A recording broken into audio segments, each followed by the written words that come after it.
Аяқтың уақыты болып та қалып, көрінбей ме өзі? Не асығыз? Әлде басқа шаруаларың бар ме? Бар әрине. Басқа ертегілерге де барып қайтуымыз керек. Мен сендерді тек ертөстікке көмектесеме десем? Олай ойласаң қателесесің. Біз қазақ ертегілерінде еркін жүріп қалған кейіпкерлеріміз ғой. Әсіресе мені желді есіп ертегіден ертегіге ауысып, зырылдаймын да жүремін. Әй, мақтаншағым-ай. Мақтанудан да алдыңа жан салмайсың ау. Мақтансам, жөнімен мақтанамын. Менің күн астындағы күнекей қыз ертегісінде залым Мыстанмен жарысқан оқиғам естеріңде болар. Мыстанмен? Сонымен кім жеңді? Әрине мен. Мыстан қаншама қулық жасаса да, мәреге енгел. Өзіне де сол керек Мыстанның. Желаяқ, осы оқиғаны айтып берші. Мен ол ертегіні білмеймін. Әлі есімде. Сол ертегідегі хан күн астындағы күнекей қызды батырымызға бермеу үшін небір қиын жарыстарды ойлап тапқан. Содан бір күні мені Мыстанмен жарыстырмақшы болды.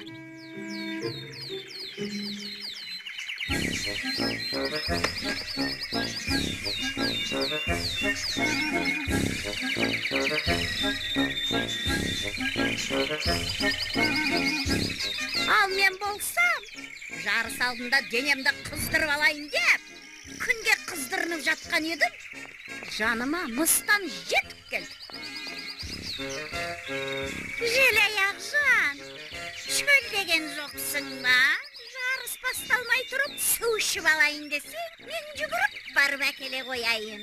Сенің неге маған жаның аши қалды? Қарсыласыңа су әкеліп беру қайсысқаның? Әуре болма, бәрібір озалмайсың. Желаяқ жан, озалмайтынымды өзім де білемін. Бірақ бір өтінішім, менен қатты озып кетпеші. Ел жұртқа масқара болармын. Жарай, жарыс басталғанда менен біраз жер озып кете қой. Мен өтірігі ақсаңдап қалып қояйын. Бірақ бәрібір жетіп аламын ғой. Ой, көп жаса Желаяқ жан. Мен саған қазір 100 шырынын әкеліп бере қояйын. Болмаса өзің таңда алма, өрік, шабдалы шырыны. Ананас шырыны болса, қазір өзім даярлап алып келемін. Әй, шырағым, кәне, бұлай тұр.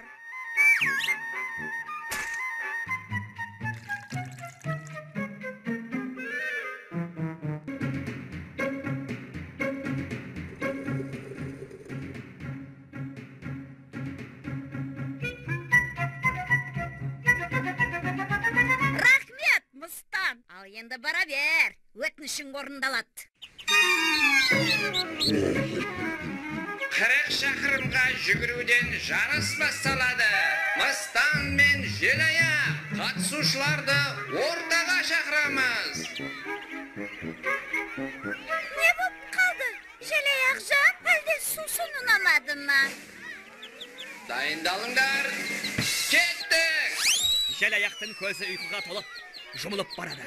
Көз алдында кетіп бара жатқан Мыстан бұлдырап көрінбеуде. Аяқтары да икемге келер емес. Алдындағы тауға соғысып, сырға құлап түсті де қорылдап ұйқыға басты. Не болды? Мыстанның аяқ басып жүгіріп келе жатқанын естіп тұрмын. Ал Желаяқтың дыбысы естілмей, тек біреу қатты қорылдап ұйықтап жатыр. Ұйықтағаны қалай? Әлгі Мыстан бір нәрсені бүлдірмесен етті. Мына қорылдап жатқан Желаяқ. Желаяқты қалай оятамыз? Қап, мына Мыстанның қорлығына ая. Қаттырақ ұршы қане. Жер асты дүмпуі Желаяқты оятуы мүмкін.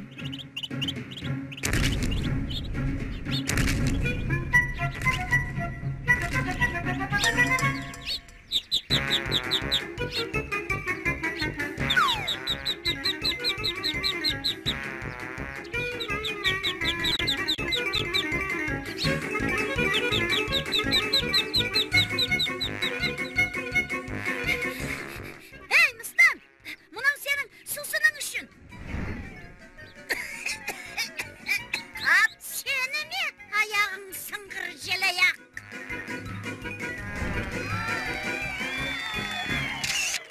Өте қызық тоқиға екен. Ал сендер ше, Таусоғар, сен де жүгіруден жарыстың ба?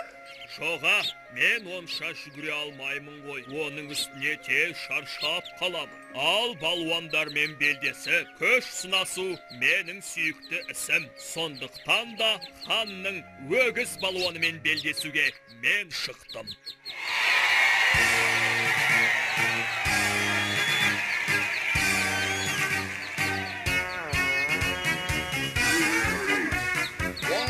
Жауырыны жерге тимеген өгіз балуан 90 рет күресіп 95-інде жеңіп шыққан. Қарсыласы Таусоғар балуан. Бұл балуанның неше рет жеңіп, қаншасынан жеңілгені бізге белгісіз. Қанекей, бірге тамашалайық.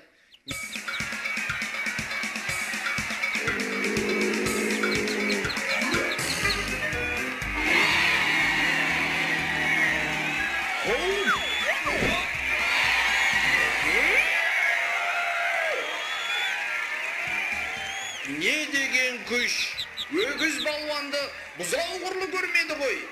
Жарайсың, Таусоғар. Жетеді. Әуре болып шаршамай-ақ қойыңыз. Бұл енді тұрмайды. Сонымен жеңіс Таусоғар балуандікі.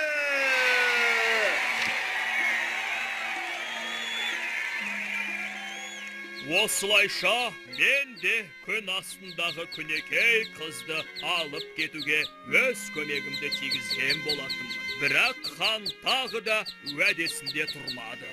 Бізді қонақ етемін деп темір сарайға кіргізіп, өртеп жібер. Күл болып отқа жанып кеткен шығарсыңдар. Жанып кетсек, қазір сенің алдында отырар медік. Мына көл таусар болмағанда, оттан аман қалуымыз екі талай. Иә, менің де сол кезде пайдам тиді. Өртті сөндіріп тастады. Бәрекелді. Ал ертегінің соңында хан қызын берді ме әйтеуір? Бермеске амалы қалмады. Соңында, егер енді сөзіңде тұрмасаң, шаһарыңды таумен бастырып қоямын деп қорқыттым. Тек мұның бәрі ертегіде айтыла бермейді. Бірақ біліп жүргендерің артық болмайды. Солай, балақайлар.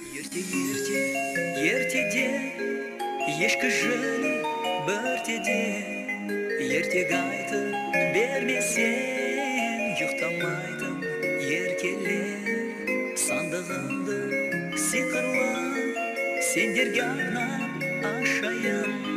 Сандық толы ертегі шашу еді шашайын. Тау көтерген толағай жолбарыспен алысқан, көл тауысы қолмағай теңізді іші тауысқан. Желден жүйрік жел аяқ